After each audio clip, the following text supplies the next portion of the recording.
7월 첫째 주일입니다. 종교가 발생하고 또 그 종교가 성장하고 그러는 데는 다 이유들이 있어요. 종교의 발생 원인이 여러 가지가 있는데 그 중에 하나가 사람들의 불안감을 해소하는, 뭔가 알 수 없는 사건이 일어났을 때 그 사건에 대해서 뭔가 설명하기가 어렵고 또 그것이 해결책이 마땅치 않고 이럴 때 인간들이 뭔가 초월적인 존재에 의존하려고 하는 성향이 있었다는 거예요. 그래서 종교가 발생했다 이렇게 이야기하기도 해요. 그런데 뭐 그런 거죠. 뭐 어느 지역에 허름한 집이 있는데 뭐 그 집에서 이상한 소리가 들린다.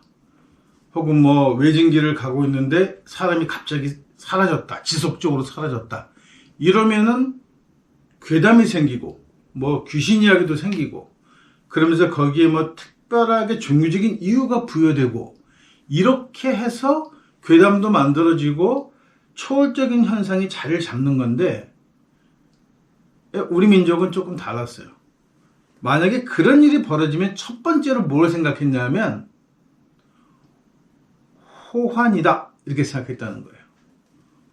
표범이나 호랑이 짓이다라고 하는 거예요.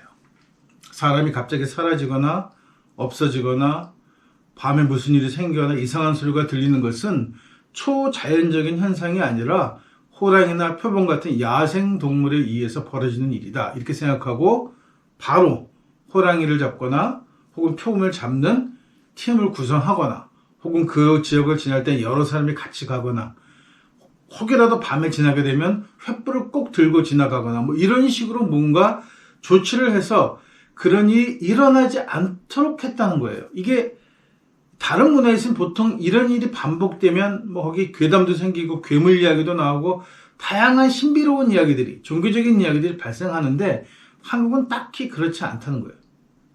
그러면서 더 재밌는 건 그렇게 깊은 산속에 살거나 혹은 호랑이의 습격을 자주 받거나 하는 그런 위험한 지역에 사는 집도 가보면 달랑 창호지를 붙인 문 한 짝 밖에 없다는 거예요. 뭐 거기다가 뭐 튼튼하게 무슨 나무를 덧대가지고 방을 한다거나 이러지 않고 그냥 어느 집이나 가면 그냥 그 나무 창살에 창호지 하나 발라서 거기다가 뭐 젓가락 하나 이렇게 숟가락 하나 이렇게 꽂아두면 문 못 여는 거예요. 이게 얼마나 재밌냐 하면 제가 어렸을 때 저희 집에 한번 도둑이 들어서 집에 있던 뭐 물건 라디오라든가 이런 거를 도둑 맞은 적이 있는데 그때 이 도둑이 그 문에다가 구멍을 뚫고 밑에다 구멍을 뚫고 낚싯대를 집어서 물건을 가져갔다는 거예요. 그냥 창호지로 만든 문이니까 푹 뚫고 손 집어넣고 안에 있는 숟가락 빼고 바깥에 걸려있는 숟가락 빼고 문 열고 들어가서 물건을 훔쳐가면 되는데 그렇게 하지 않고 굳이 수고스럽게 그 창호지에 구멍을 뚫고 안을 들여다보고 낚싯대 같은 나무대를 집어서 이렇게 물건을 건져 올리는 방식으로 물건을 훔쳐갔다는 거예요. 이게 조금 타 문화와 우리 문화의 차이점인 거예요. 뭔가 배려심이 있고 세심해요.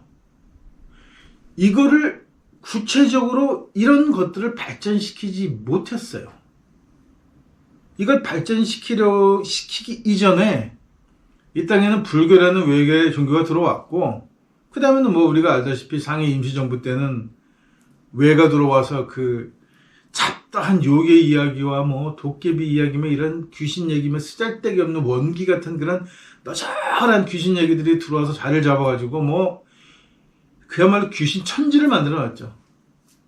그리고는 그 다음번에는 해방 이후에는 기독교가 들어와서 뭐 오직 믿음뿐이라느니 뭐 주여 한마디에 모든 마귀를 물러친다는 이런 또 허망한 이야기들로 우리 민족이 가지고 있는 고유의 정서를 이 정신 문화를 뭔가 발전시키고 이거를 새롭게 만들어내고 이럴 수 있는 기회를 갖지 못했다는 거예요.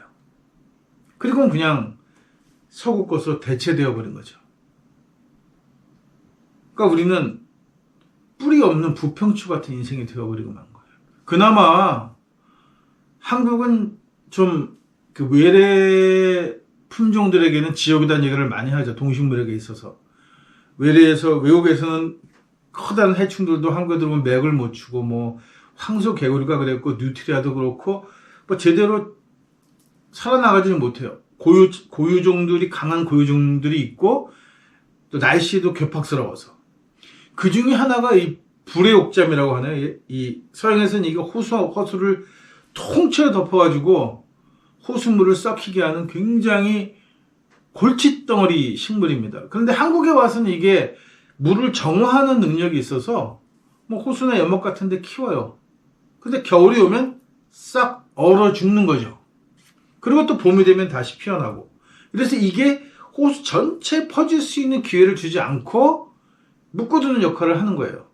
이 묶어두는 역할을 했던 이 천연적인 힘, 자연의 힘, 이게 우리 민족 정신에도 들어있어서 그동안 뭐 그럭저럭 잘 유지되어 온 것처럼 보이기도 했는데 집중적으로 해방 이후에 이게 교육부터 초등학교 그 전 어린이집부터 시작해서 대학원까지 마칠 때까지 이 통치의 교육 자체가 서구화 일변대로 되어 있다는 거예요.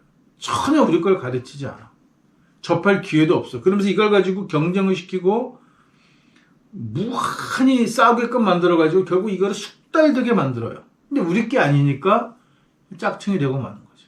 그러면서 우리는 과거에 가르치지 않았기 때문에, 딱히 교육하지 않았기 때문에 민초들 뿌리에 면면이 살아남았던, 자연적으로 힘으로 살아남았던 자연 정화력을 오히려 교육을 통해서 상실하는 결과를 맞았다. 우리가 제국주의 식민지 이야기를 할 때 보편적 교육을 했다는 것을 굉장히 큰 가치로 둡니다. 그 전까지는 야만 지역이었고 무식한 지역이었는데, 문명 지역이었는데, 서구 문명이 들어와서 혹은 제국주의가 들어와서 학교를 세우고 애들을 가르쳐서 깨우치고 문명화 시켰다. 그래서 지금도 여전히 잘 못 사는 나라 지역이나 어려운 지역에도 학교를 세우는 걸 굉장히 큰 일처럼 생각한단 말이에요. 그런데 그 자체로서는 가치가 있는 일인지 모르겠지만 사실은 우리가 처음 옛날에 지금은 초등학교 이름을 바뀌었지만 국민학교라고 불렸던 그 국민학교가 황국신민, 일외양에게 충성하는 일제에 충실한 국민을 키워내는 기관이다, 이런 의미의 국민학교였단 말이죠. 부려먹으려니까, 일을 시켜먹으려니까 너무 몰라도 안 돼. 말도 통해야겠고 여러 가지가 좀 수월해야 되겠단 말이죠. 그러니까 학교를 세우고 애들을 가르치는 거예요. 서양의, 특히 미국의 노예제도는 조금 달랐습니다. 안 가르쳤어요, 아예. 가르치질 않아. 얘네들이 뭔가를 배워서 일할 걸 기대하지 않고 그냥 돼지나 소처럼 생각한 거예요. 소처럼. 그냥 농장 일이나 하고 막일이나 하고 땀 흘려서 하는 일만 해주면 되는 존재니까 굳이 이 흑인 노예들한테 뭐 글을 가르치고 할 이유가 전혀 없었던 거예요. 이게 동양적 식민지와는 다른 양상을 보입니다. 그런데 얘들을 통제는 해야겠거든요. 뭔가로 묶어서 얘들이 단체 활동을 못하게 하거나 어딘가에 집중하게 해서 딴짓을 못하게 하는 역할을 해야 되니까 일요일날 교회를 나오게 하는 겁니다. 그래서 흑인과 백인이, 농장 주인과 흑인이 같은 공간에서 예배를 봐요. 그리고 교회 안에서는 형제 자매인 것처럼 얘기를 하는 거죠. 그러나 교회 안에서도 물론 형제 자매가 아니고 교회 밖에서도 형제 자매가 아니에요. 그건 분명히 주인과 노예 사이고 앉는 자리도 다르고. 그렇게 해서 길들여지다 보니까 노예가 해방되고 뭔가 더 이상은 그럴 필요가 없음에도 불구하고 흑인들은 여전히 흑인들만 모이는 교회를 만들게 되는 거예요. 이게 굉장히 무서운 거란 말이죠. 제가 누누이 해방 이후 우리 교육 환경이 식민 교육이었다, 주체성을 상실하고 있고 서구 일변도의 교육만 시키고 있다라고, 이것이 문제라고 지속적으로 말씀드리는 이유가 뭐냐면, 어느 때가 되면 서구가 힘이 약화될 것이고, 자연의 섭리죠. 건불 10년이라고 양키들이 저렇게 막 대단하게 지금 세계를 휘어잡는 것도 그리 오래가지 않아요. 시대에 따라 늘 바뀌게 되어 있기 때문에. 자, 바뀌었을 때 더 이상 이 땅이 식민지가 아니고 제국주의 영향을 받지 않는 자유국가가 됐다고 했을 때 이때부터 달라질 수 있느냐?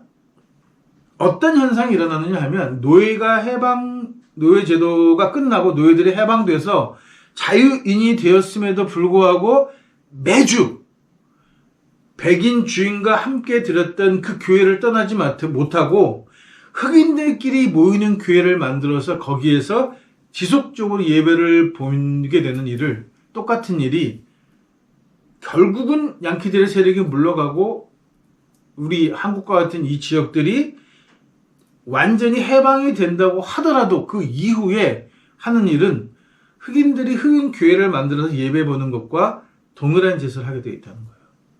이미 오랜 시간을 그렇게 교육을 받았어요. 그러다 보니까 이제는 영어 못하면 큰일 나는 줄 알잖아요. 그리고 영어 시험 잘 봐야 하고. 제가 아는 사람이 회사에 취직을 했는데 그 회사는 국내 기업들하고만 상대하고 수출은 아예 하지도 않는 회사예요. 여기에서 전화 한 통 걸려올 일도 없고 외국 바이어가 찾아와서 상품 문의를 할 이유도 없는 회사야. 그런데 이 회사가 진급시험은 영어를 본단 말이에요. 이게 얼마나 웃기는 일이냔 말이죠, 이게.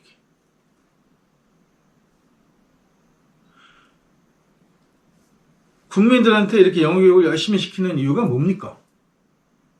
이게 은연중에 자기도 모르는 사이에 세계 공용어는 영어야.